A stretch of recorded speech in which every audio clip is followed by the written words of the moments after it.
So hello guys and welcome back to our channel. Today I'm going to show you how to transfer DoorDash money to Cash App.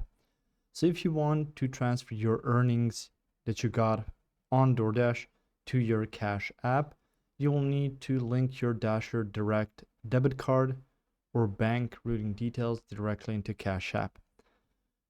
On the other hand, you can use standard weekly or instant fast pay payouts from the Dasher app to a linked debit card. So let's start off with the basics.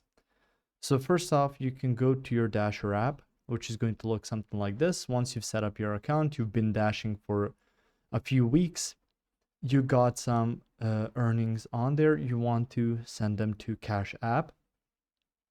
So you're going to receive them on here. You will already have a payout method linked. So if you have a bank account or a card that's linked to your account on your Dasher app, it's going to directly be connected with your bank account, and then you can go to Cash App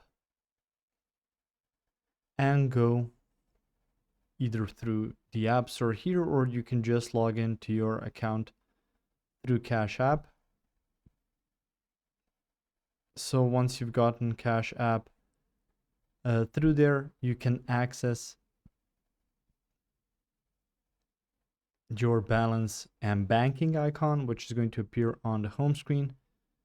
And through that point, just go to linked accounts and add your debit card that you use for a payment method on Dasher app. If you found this information helpful or useful, you can like the video. You can also share the video. You can subscribe to our channel and click the notification bell to get notified about new videos on DoorDash or some other topics you might find interesting as well. Thank you very much for watching this video, and as always, I'll see you guys in the next one. Goodbye.